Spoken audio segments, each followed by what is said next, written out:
In school, I was an above average student, but I was very curious and active girl. Since my 8th grade, I had started reading so many books. My 10th board started. Still, I hadn't given up my book reading habit.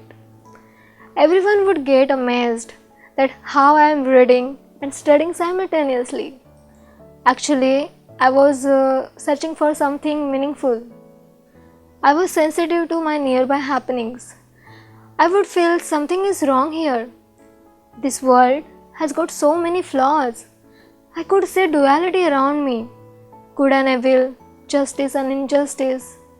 I was seeing rich people exploiting poor people, fight between different religions, girls, boys, illicit affairs, abortions, grown up children putting their parents in old age homes, couples having extramarital affairs, no ethics, no morals, and what not.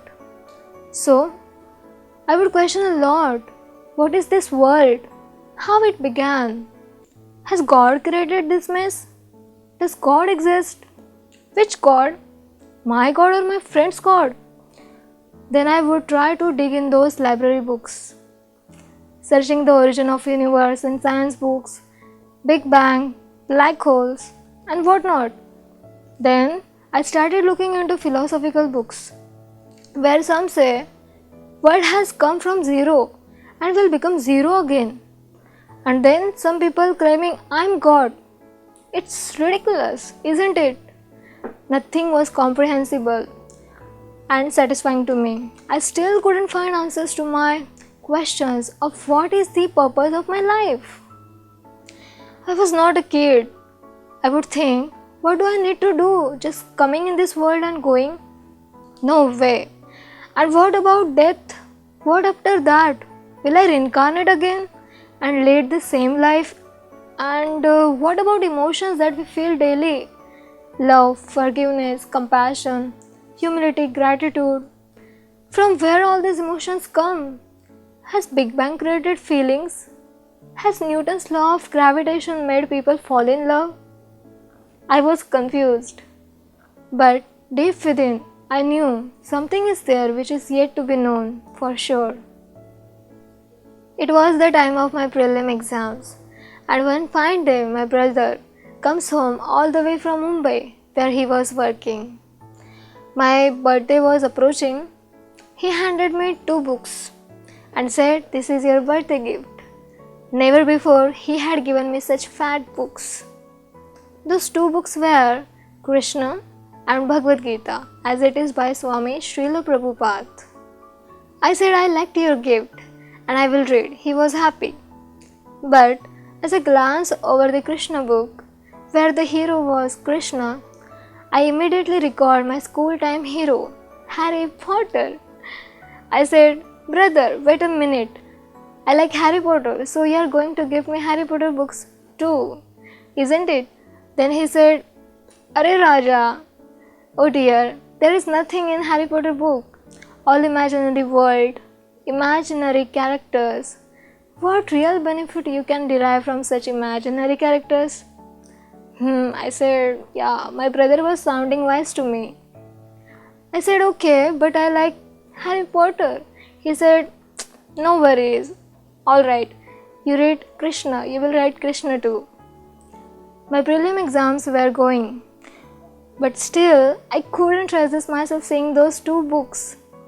I glanced through those books.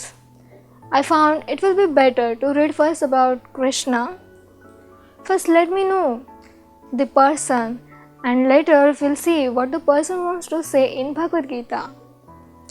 So I completed reading Krishna book during my prelim exam period only.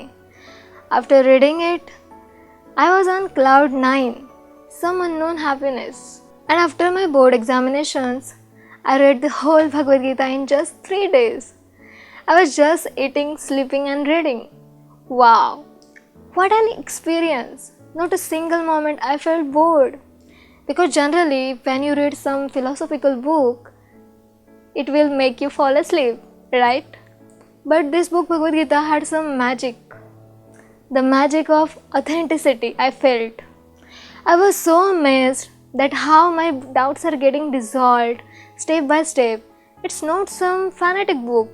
It talks about what is the real knowledge, who is God, His characteristics, what is soul, what is the relationship between soul and the super soul, infallible laws of karma, laws of nature, what is the purpose of this world and our human form of life, why a specific person acts in a specific way, what drives him, what is the role of mind, what is the key to control the mind, what is yoga, how can we remain balanced in this world, how can we overcome the frustrations of expectations, how can we be in this world but not of this world, what is the highest goal and how can we achieve it.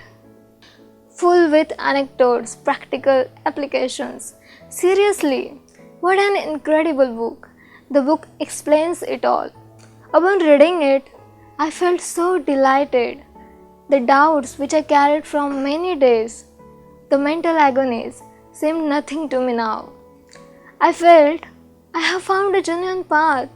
I felt so grateful to my brother and the author Srila Prabhupada, who took so much of efforts to give this genuine purpose.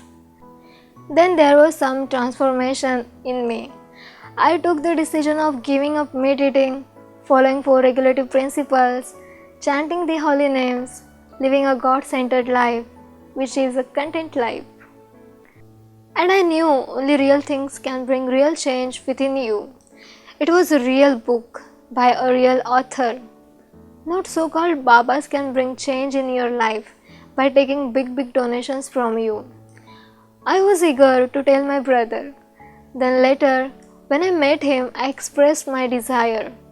I said, yes, I like Hari now. I don't know who is Hari. He was delighted.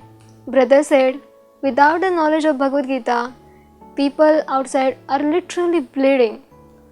By the grace of Guru Srila Prabhupada, you can understand this knowledge. Chant the holy names, where you will gradually be purified. Read the books, you will get all the potency required. You will be charged up for everyday struggle.